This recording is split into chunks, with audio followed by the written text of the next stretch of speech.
नमस्कार दोस्तों, मैं हूं सौरभ कुमार और द पॉलिटिकल सौरभ में आपका स्वागत है। आज हम पढ़ेंगे क्लास 11 का चैप्टर 7, जिसमें हम पढ़ेंगे संघवाद के बारे में। जिसमें हम पढ़ेंगे संघवाद क्या है, भारतीय संविधान में संघवाद, शक्ति विभाजन, भारत में संविधान द्वारा दी गई राज्यों की शक्तियाँ क्या क्या है। तो दोस्तों आइए शुरू करते हैं। और जिन्होंने चैनल को सब्सक्राइब नहीं किया, चैनल को सब्सक्राइब करके बेल आइकन जरूर दबा दें। दोस्तों यह वीडियो का अगला पार्ट डिस्क्रिप्शन बॉक्स में आपको मिल जाएगा, जाकर जरूर देख लीजिएगा वीडियो खत्म होने के बाद। संघवाद क्या है? तो शासन का वह व्यवस्था जिसमें शक्ति का विभाजन देश की इकाइयों, केंद्र सरकार अथवा क्षेत्रीय सरकार के मध्य होता है, उसे ही संघवाद कहते हैं। क्या कहते हैं? संघवाद। यानी दोस्तों भारत क्या है? एक देश है, ठीक है। तो इतने बड़ा देश में कितने राज्य हैं? 29 राज्य हैं। जम्मू कश्मीर, बिहार, झारखंड, बंगाल, गुजरात, कई सारे राज्य हैं। तो ये राज्य क्या कहता है? राज्य संघ कहलाते हैं। तो भारत कई संघों से मिलकर बना है, ठीक है। तो वही कहा जा रहा है यहाँ कि शक्ति का विभाजन, इस सभी संघों के बीच शक्ति का विभाजन को ही संघवाद कहते हैं। संघवाद संस्थागत प्रणाली है, ठीक है, जो दो प्रकार की राजनीतिक व्यवस्थाओं को समाहित करती है। यानी एक राज्य स्तर की और एक केंद्र स्तर की होगी। एक केंद्रीय सरकार यहाँ है और एक राज्य सरकार है। जैसे बिहार है तो बिहार की राज्य सरकार है और केंद्र की राज्य सरकार है, ठीक है। तो इसमें एक प्रांतीय स्तर की होती है और दूसरी केंद्रीय स्तर की होती है। प्रत्येक सरकार अपने क्षेत्र में स्वायत्त होती है। यानी बिहार सरकार अपने क्षेत्र में स्वायत्त है, वो अपने क्षेत्र में कुछ भी करने के लिए आज़ाद है। अब केंद्रीय सरकार अपने क्षेत्र में कुछ भी करने के लिए आज़ाद है, ठीक है। केंद्रीय सरकार का काम है देश चलाना, राज्य सरकार का काम है अपना राज्य सिर्फ चलाना, ठीक है। तो देश में दोहरी नागरिकता की व्यवस्था होती है। यानी कुछ देशों में दोहरी नागरिकता की व्यवस्था होती है। यानी जैसे हम बिहार के हैं तो एक बिहार की नागरिकता मेरे पास होगी और दूसरा भारत के है तो भारत की नागरिकता, दो नागरिकता होगी। लेकिन हमारे पास क्या है? भारत में एकहरी नागरिकता है। भारत में एकहरी नागरिकता यानी हम बिहार में रहते हैं, हम बिहारी बोल सकते हैं, लेकिन हमारे पास जो आइडेंटिटी है वो भारतीयता की है। हम भारतीय हैं, हमारा पहचान पत्र भारतीय है। उसमें दो नहीं है कि हम दो पहचान पत्र, एक बिहार का है कि मैं बिहारी हूँ और दूसरा केंद्र का है यानी मैं भारतीय हूँ। नहीं, मेरे पास केवल एक ही हमारे पास है, हम भारतीय हैं, ठीक है। पहले जम्मू कश्मीर में 370 धारा लागू नहीं हुआ, 370 धारा हटने से पहले जम्मू कश्मीर में दो नागरिकता थी, एक जम्मू कश्मीर की नागरिकता और एक भारतीयता की नागरिकता। लेकिन 370 हटने के बाद क्या हुआ कि भारतीयता का नागरिकता सिर्फ बचा हुआ है, यानी वो भारतीय है कोई भी। तो यही है। दोहरे शासन की विस्तृत रूपरेखा अमूमन एक लिखित संविधान में होती है, जहाँ दो शासन की विस्तृत रूपरेखा, जहाँ दो शासन है वहाँ क्या होती है? एक संविधान होती है, उसमें होती है। यानी जैसे बिहार है और भारत केंद्रीय सरकार है तो उसमें संविधान में लिखा हुआ है कि कैसे कैसे बिहार सरकार को यानी राज्य सरकार को कितने शक्तियाँ हैं, केंद्र सरकार को कितनी शक्तियाँ हैं, यह संविधान में लिखा होता है। तो यह संविधान, उसी के हिसाब से देश चलता है। यह संविधान क्या होता है? सर्वोच्च होता है, सबसे ऊपर। इसी के हिसाब से पूरा देश चलता है। केंद्र सरकार हो या राज्य सरकार, उनको ये संविधान में लिखी हुई बातों को मानना पड़ता है। उसी के हिसाब से देश चलता है और राज्य चलता है। और दोनों सरकारों की शक्तियाँ का स्रोत भी यही है कि किस सरकार के पास कितनी शक्तियाँ हैं और किस सरकार के पास कितनी है, केंद्र सरकार के पास कितनी है। तो किनके पास है? ये संविधान में लिखा है सब। राष्ट्रीय विषयों जैसे प्रतिरक्षा, मुद्रा का उदायित्व संघीय या केंद्रीय सरकार का होता है, ठीक है। राष्ट्रीय प्रतिरक्षा यानी जो विदेशी लोगों ने आक्रमण किया या कुछ भी, तो इससे रक्षा करने के काम, यानी राष्ट्रीय स्तर के काम जितने भी होते हैं उसमें केंद्रीय सरकार, और क्षेत्रीय स्तर स्थानीय महत्व के विषयों पर प्रांतीय सरकार का जवाबदेह होता है, ठीक। केंद्रीय और राज्य के मध्य किसी भी टकराव, अगर किसी कानून केंद्र सरकार बनाई अपने देश के लिए, वो किसी राज्य सरकार के लिए अगर हितकारी नहीं है तो क्या उसके टकराव को कौन रोकने के लिए स्वतंत्र है? वो उसे न्यायपालिका रोकेगी। उसका समाधान करने के लिए कौन है? न्यायपालिका है। उसे कानूनी दोनों के बीच, ठीक है, उस कानूनी दोनों के बीच शक्ति के बंटवारे के संबंध में उठने वाले कानूनी विवादों को हल करने का अधिकार होता है। किसे, न्यायपालिका को।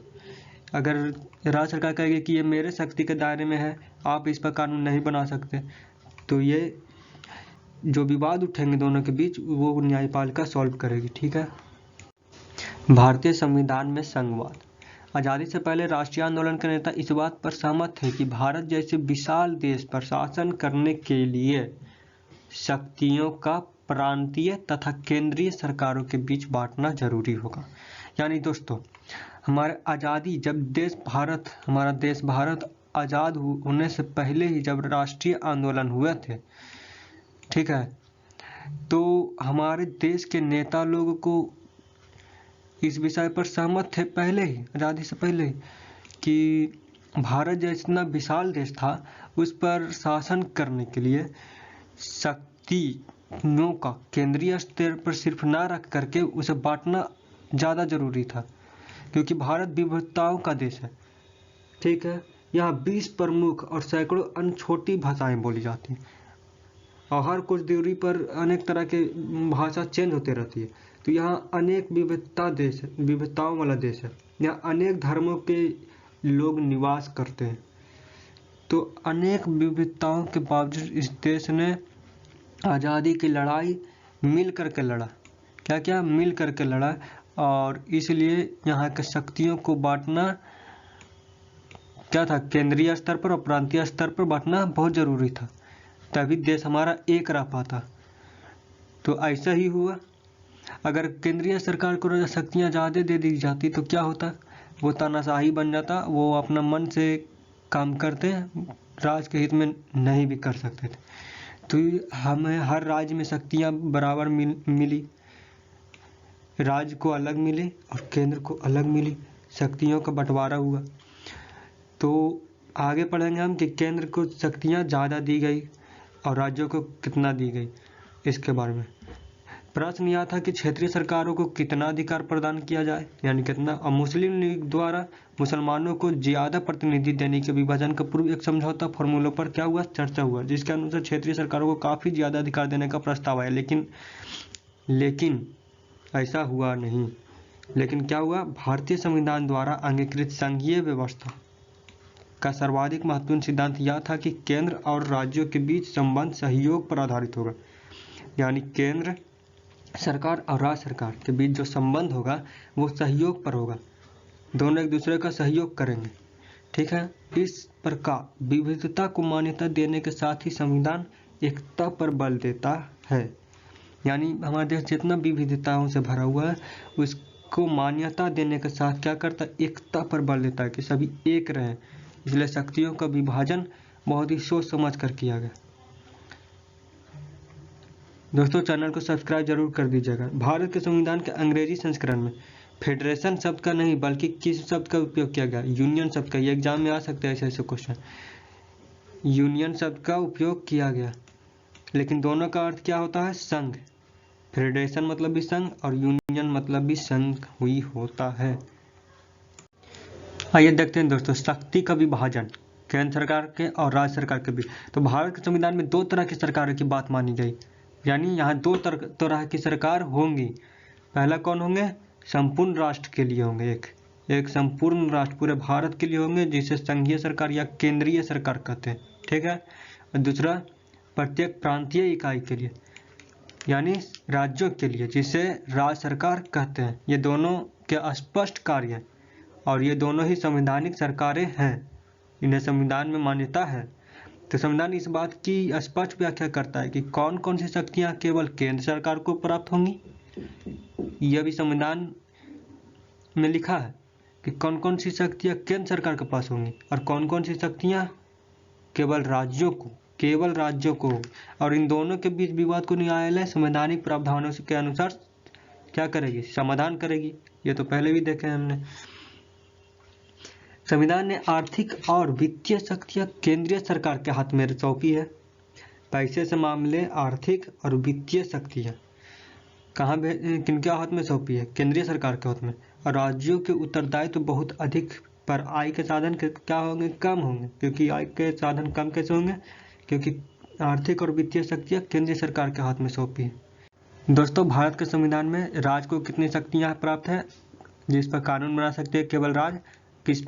किस मुद्दों पर केवल केंद्रीय सरकार कानून बना सकती है और किन विषयों पर केवल राज्य सरकार नहीं केंद्र सरकार यानी दोनों कानून बना सकती है। आइए जानते हैं। तो इसमें शामिल है संघ सूची यानी केंद्रीय सरकार इस पर कानून बनाएगी केवल। इसमें शामिल है प्रतिरक्षा, परमाणु ऊर्जा, विदेश मामले, युद्ध और शांति, बैंकिंग, रेलवे, डाक उतार, वायुसेना, बंदरगाह, विदेश व्यापार, मुद्रा। इन विषयों पर सिर्फ केंद्रीय विधायिका ही कानून बना सकती है।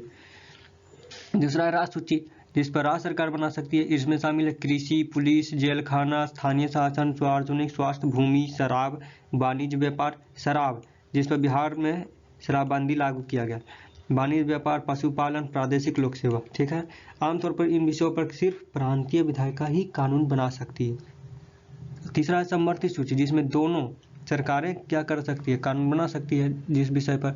तो पहले शिक्षा पर दोनों सरकार बना सकती है, ये समवर्ती सूची कहते हैं इसे। ठीक है। जिस सूची में केंद्र सरकार और प्रांत सरकार दोनों की विधायिका कानून बना सकती है उसे ही समवर्ती सूची करते हैं। ये सब याद रखिएगा। अतिरिक्त अन्य संपदा का हस्तांतरण, वन, मजदूर संघ, सामानों में मिलावट, गोद लेना और उत्तराधिकार। ठीक है। चौथा है दोस्तों अवशिष्ट शक्तियाँ। इनमें से वे सभी मामले शामिल हैं जिनका उल्लेख किसी भी सूची में नहीं हुआ, उसे ही अवशिष्ट शक्तियाँ कहेंगे। जिनका उल्लेख किसी भी सूची में नहीं हुआ है उसे अवशिष्ट शक्तियाँ कहेंगे। जिसमें आते हैं साइबर क्राइम। इन विषयों पर केवल केंद्रीय विधायिका ही कानून बना सकती है अवशिष्ट शक्तियाँ में। तो दोस्तों आज के लिए इतना ही, और अगला पार्ट 2 जरूर आएगा बहुत जल्द। तो चैनल को सब्सक्राइब करके बेल आइकन जरूर दबा दें, वीडियो को लाइक करें, शेयर करें। चलिए मिलते हैं अगले वीडियो के साथ, तब तक के लिए धन्यवाद।